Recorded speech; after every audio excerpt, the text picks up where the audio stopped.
ஏலியன்ஸோட மோதி கொண்டிருக்கேன். சரி, அந்த மனித குலத்தையே அழிக்க வந்த ஏலியன்ஸ். சரியோ டிக்டாக் வந்து இந்த நிறுவனம். வணக்கம் ஸ்ரீலங்கா மக்களே, ஸ்ரீலங்கா வாழ் மக்களே வணக்கம். உங்களை அழிக்காம விட மாட்டேன். மழையால் அழிப்பேன், சுனாமியால் அழிப்பேன், வெயிலால் அழிப்பேன், நிலநடுக்கத்தால் அழிப்பேன். உங்களை அழிக்காம விட மாட்டேன். மழை உங்களை விடாது, அழிச்சு போட்டுதான். ஏன் சொல்லு, எனக்கு காசு வெறும் மட்டும் உங்க அழிவை நிப்பாட்டேலாது. தேங்க்யூ. அஸ்ஸலாமு அலைக்கும் வரஹ்மத்துல்லாஹி வபரகாத்துஹு. அன்பார்ந்த அனைத்து உறவுகளுக்கும் இனிய மதிய வணக்கம். புதுசாக எங்கேயாவது இருந்து ஒன்று கிளம்பி வருது இல்லையா? இது ஆஸ்திரேலியாவிலிருந்து. வணக்கம் வணக்கம், ஆயிரம் தர சொல்கிறோம் பைத்தியக்காரன். உலகவாழ் மக்களை வணக்கம். என்னன்னு சொல்லிட்டுன்னா நான் ஆஸ்திரேலியாவில் மெண்டலண்டு நச்சிங்கன்னு சொன்னால் இன்னொரு 4 நாளைக்குள்ள மெண்டலண்டு யாரும் நினைச்சிடாதீங்க, பைத்தியம். சரியோ, அது விளக்கமாக தான் உங்களை சொல்லி வரேன். என்ன சொல்லிட்டுன்னா, நாங்கள் அகராதியில் வெல்லலாம் எப்படியும். சரியோ, அதால் அதை நீங்கள் யோசிக்காமல் நான் ஏலியன்ஸோட மோதி கொண்டிருக்கேன். சரி, அந்த மனித குலத்தையே அழிக்க வந்த ஏலியன்ஸ். சரியோ, ஏலியன்ஸோட மோதி கொண்டிருக்கேன். எனக்கு பின்னுக்கு குயிக்காக வாங்கும். சரியோ, வந்தீங்கன்னு சொன்னால் காப்பாற்றலாம். விரையிலாட்டிக்கு நான் தனியாக போராடலாம். ஏன்னு சொல்லி சொன்னால் இது அவ்வளோ பெரிய ஒரு மக்களால் சேர்ந்து செய்யக்கூடிய விஷயம். சரியோ, அந்த விஷயம் உங்களோட அந்த இனமே அழிந்திடும். சரியோ, நான் ரியல் பவரில் இருக்கணும். நீங்கள் வேணுமெண்டா எப்படியும் என்னோட மீடியாவோ ஏதாவது தொலைபேசியோ ஏதாவது ரெஸ்பெக்ட் கொடுத்தா ரெஸ்பெக்ட் நான் தருவேன். தேங்க்யூ. பேர் என்னடா உண்டு? மொஹிந்தன் குலசிங்கம். காலத்துக்கு இந்த மாதிரி காலக்கொடுமை கதிரவான்ற மாதிரி ஏதாவது ஒன்று வந்துடுது. இதில் நான் என்னுடைய கேள்வி என்னென்னா, முதலாவது இவனுக்கு ஆஸ்திரேலியாவில் யார் இந்த மாதிரி ஒரு வாய்ப்பை கொடுத்தாங்கன்னு தெரியலை. ஐம் ஆல்ரெடி இந்த வீடியோ ரெக்கார்ட் பண்ணிட்டேன். சரியா, ரெக்கார்ட் பண்ணிட்டேன். இது எனக்கு அதுக்கு பிறகு தான் சிங்கள வீடியோ ரெக்கார்ட் பண்ணும்போது தான் எனக்கு ஒரு விஷயம் தோணுச்சு. முதலாவது, இந்த நாயை பாருங்கள். இவன் ஆரம்பத்திலேயே ஆஸ்திரேலியா போலீஸை பேசி ஆரம்பித்து அதுலேருந்து கிட்ட வார்த்தையாகவே பேசி தான் வீடியோ போட்டுட்ருக்கிறான். இவன் இது வரைக்கும் ஃபாலோ பண்ணியிருக்கிறாக்கிற எண்ணிக்கை பார்த்திங்கன்னா 8269 பேர். சரியா, ஃபாலோ பண்ணியிருக்கிறது. அடுத்தது, இப்போ இவன் நம்ம வேறு எல்லாத்தையும் விடுவோம். சரியா, இந்த இலங்கைக்கு ஏசி ஒரு வீடியோ போட்டிருக்கான் தானே, இந்த வீடியோ கிட்டத்தட்ட 1,80,000 பேர் இப்போதைக்கு வரைக்கும் பார்த்துருக்குது. இந்த வீடியோ 1,80,000 பார்த்துருக்கு. சரி, 1122 கமெண்ட் திட்டி இருக்கிறீங்களோ? ஓகே. அடே, 5418 பேர் லைக் போட்டிருக்கீங்களே என்றா நான் கேட்குறது. 5418 பேர் லைக் போட்டிருக்கிறாங்க. அப்போ இந்த தமிழ் மொழி தெரிஞ்சவங்க ஒன்று இந்தியர்கள், அடுத்தது இலங்கையர்கள், வேறு சில நாடுகளில் இருக்கிறாங்க.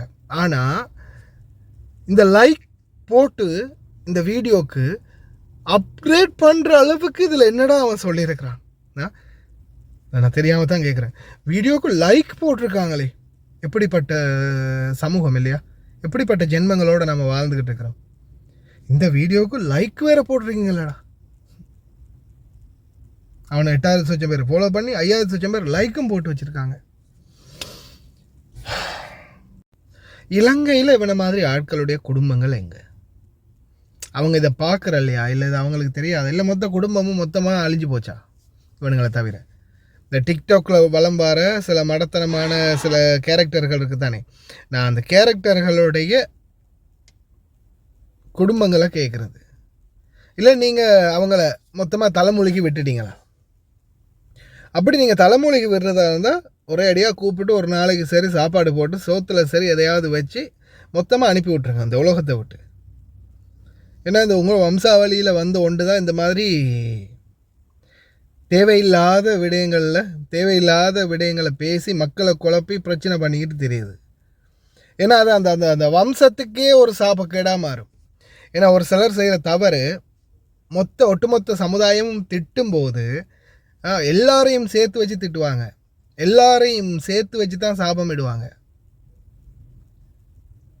அப்படி இருக்கும்போது ஒட்டுமொத்த குடும்பத்தையுமே அது சாபக்கேடில் மாற்றிடும். அதில் இந்த மாதிரி ஆட்களை உங்களோட குடும்பத்துலேருந்து ஒன்று புத்திசாலி திருத்த பாருங்கள், இல்லையா கூப்பிட்டு வச்சு ஒரு சோத்தை போட்டு நல்லபடியாக வழி அனுப்பி வைங்க. இன்னும் இப்படி தெரிய விடாதீங்க. உண்மையிலேயே அந்த மனசாட்சின்ற ஒன்று இருக்கான்னு தெரியலை இவனை மாதிரி ஆட்களுக்கு. நாட்டில் மக்கள் வெள்ளம் மழையால் அழிஞ்சு நம்ம மட்டும் இல்லாமல் வெளிநாட்டுக்காரங்களை இன்றைக்கி துபாய் மற்ற எத்தனையோ நாடு, மால்டீவ்ஸ் உட்பட பல நாடுகள் வந்து இறங்கி வேலை செய்கிறாங்க, உதவி செய்கிறாங்க. அதே மாதிரி எத்தனையோ நாடுகள் தங்களுடைய கவலைகளை வெளிப்படுத்தி இருக்கிறாங்க. எத்தனையோ நாடு, இப்போ பக்கத்து நாடு, ஏன் இந்த அரபிக்காரங்க கூட வேதனைப்படுறாங்க. எங்களுடைய அயல் நாடு இந்திய சகோதரர்கள் கூட, நம்மளோட வேலை பார்க்குறவங்க கூட, எங்களுடைய வீட்டில் வேலை பார்க்குறவங்க கூட அந்த வீடியோவில் நான் காட்டும்போது பார்த்துட்டு அழுதாங்க. ஏன் ஒரு வேதனை, ஒரு மனித குலம் அழியுது, எவ்வளோ பெரிய ஒரு அழிவு ஏற்பட்டிருக்குது. இறைவனுடைய சாபக்கேடா, இறைவனுடைய தண்டனையா, இறைவனுடைய கோப பார்வையா, ஏன் இந்த மாதிரி ஆகிச்சு? எத்தனையோ உயிர்கள் பலியாக இருக்குது, எத்தனையோ உடைமைகள் அழிஞ்சு போயிருக்குது, எத்தனையோ பேர் இன்றைக்கி வீடு இல்லாமல் நடுத்தருவில் நிற்கிறாங்க. இந்த மாதிரி சூழல்களில் அந்த மனித குலத்துக்கு வந்து ஒரு இந்த சந்தர்ப்பங்கள் வந்து ஒரு வேதனை அளிக்கக்கூடிய விடயங்கள்.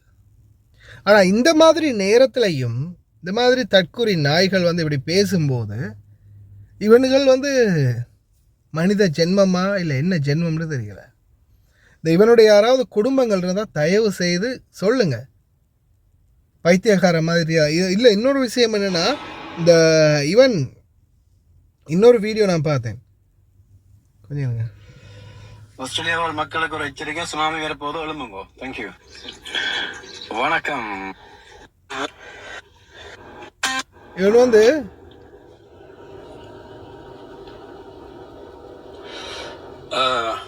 பாண்டி ஆஸ்திரேலியன் போலீஸ் பைத்தியக்காரனே. ஆஸ்திரேலியன் போலீஸ் புண்டை, சரியா? யார் ராணி? இல்லை, அடுத்தது ஆஸ்திரேலியாவில் இருக்கக்கூடிய யாராவது இதை காட்டுங்களேண்டாப்பா. இதை யாராவது காட்டி எங்கேயாவது கொண்டு போய் இந்த போலீஸ் அதிகாரிகளை மாதிரி யார்கிட்ட சரி ஒருத்தர்கிட்ட காட்டி, சரி இந்த மாதிரி பண்ணுறான், இவனை பாருங்கடா, என்னென்னு கொஞ்சம் பாருங்கடான்னு சொல்லி ஏதாவது ஒன்று பண்ணுங்களேன். உங்களுக்கு தெரியுமா, ஆஸ்திரேலியாவில் வந்து சரியா, நான் இப்போ ரீசெண்டாக ஒரு வீடியோ ஒன்று எடுத்தேன், அதை புக் மார்க் பண்ணினேன்னு தெரியலை.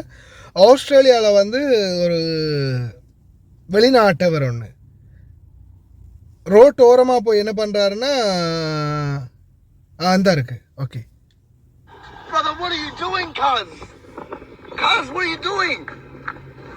பாத்ரூம் போயிட்டு கல்சர போடுறா கமோதி. This is Australia. This is Australia. Fucking shit on the ground, you fucking pig. Go! Get out of here! Alright. What do you mean, right? Huh? You fucking sicko? Fucking peeing on the ground. What is wrong with you?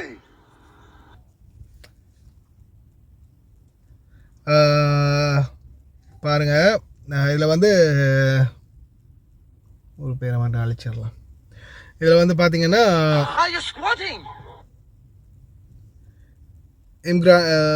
Imran ஒருத்தர் வந்து இதில் வந்து bathroom போகிறாரு, தெருவில் ரோட்டோரமாக போய் உட்காந்து நாடு கடத்திட்டாங்க. சரியா, டிபோர்ட் பண்ணிட்டாங்க. அந்த மீடியாவில் இது வந்து வெளியாகி இருந்துச்சு. இந்த மாதிரி இங்கிதான் தெரியாத ஆட்கள், இந்த மாதிரி பைத்தியக்காரன்லாம் வந்து உடனே வந்து விட்டோ பண்ணணும் இந்த மாதிரி ஆட்களை. அதே மாதிரி இப்போ இவனை பாருங்க, இவன் வந்து இலங்கையை திட்டுறான், இலங்கையை சாபமிடுறான். அந்த நாட்டில் இருந்து அடித்து விரட்டினா இவன் எங்கே போகிறது? திருப்பியும் வந்து தானே ஆகணும் நாட்டுக்கு. எனக்கு என்ன தெரியலை மக்களே. யாராவது இருந்தால் சொல்லுங்களேண்டா, குடும்பங்களில் யாராவது இருந்தால் இவனை திருத்துங்களேண்டா, இல்லாட்டி இவனுக்கு ஏதாவது ஒன்று பண்ணு. வீடியோ கிட்ட நான் நினைக்கிறேன் எனக்கு வந்த மெசேஜில் ஒரு நூற்றுக்கணக்கான மெசேஜ் இருக்குன்னு நினைக்கிறேன். தனி வந்த எல்லா லிங்க்கும் இதை கொஞ்சம் பாருங்கள் தயவு செய்து, அதை டவுன்லோட் பண்ணி சரி அனுப்புங்க, இல்லை ஸ்க்ரீன்ஷாட் ஒன்று அடித்து சரி அனுப்புங்க. ஏன்னா இதை கொஞ்சம் பாருங்கள் அப்படின்னு அனுப்பும்போது ஏதாவது முக்கியமான விடயமா இருக்கும் இல்லையா அப்படின்னு. ஏன்னா சிலது வந்து லிங்க் தான் வாருது, லிங்கை டச் பண்ணி அது லோட் ஆகி குரோம் ஒன்னாகி குரோமில் இருந்து டிக்டாக், ஏன்னா டிக்டாக் ப்ரௌசர் வந்து ஏதாவது ஒரு ஆப்பில் தான் வச்சுருக்கேன் அந்த ஃபோனில். அந்த ஃபோனில் சில டைமில் மெசேஜ் செக் பண்ணணும். அப்போ அதில் எல்லாம் டிக்டாக் வச்சிருக்கிறது இல்லை. அப்போ அந்த டிக்டாக் இல்லாத ஃபோனில் சில டைமில் குரோமில் ஒன் பண்ணி அதை தேடி எல்லாம் செஞ்சு ஓகே ஆகி லோடிங் ஆகி திருப்பி ப்ளே பண்ணி பார்த்தா அதே வீடியோ ப்ளே ஆகும். திருப்பி அதே மாதிரி எத்தனையோ மெசேஜ்கள் வாருது. பெரிய தலைவலியாக இருக்கும்.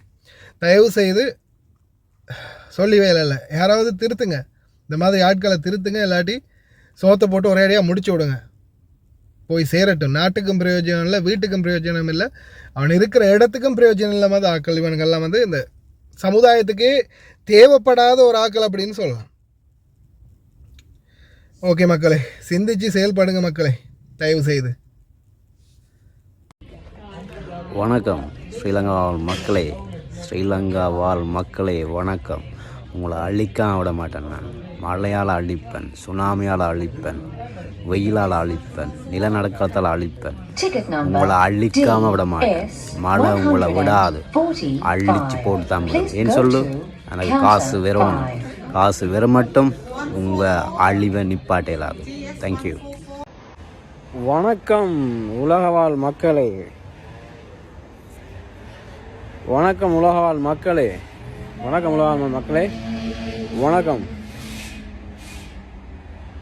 உலகவாழ் மக்களே, வணக்கம். என்னென்னு சொல்லி சொன்னால் நான் ஆஸ்திரேலியாவில் நீங்கள் மெண்டலண்டு நச்சிங்கன்னு சொன்னால் இன்னொரு 4 நாளைக்குள்ள நீங்கள் பெரிய ஒரு அழிவை சந்திப்பீங்க.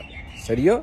அது விளக்கமாக தான் உங்களை சொல்லி வரேன். என்ன சொல்லி சொன்னால் நாங்கள் அகராதியில் வெல்லலாம் அப்படியும். சரியோ? அதால் அதை நீங்கள் யோசிக்காமல் நான் ஏலியன்ஸோட மோதி கொண்டிருக்கேன். சரி, அந்த மனித குலத்தையே அழிக்க வந்த ஏலியன்ஸ், சரியோ, ஏலியன்ஸோட மோதி கொண்டிருக்கேன். எனக்கு பின்னுக்கு குயிக்காக வாங்கும். சரியோ? வந்தீங்கன்னு சொன்னால் காப்பாற்றலாம்.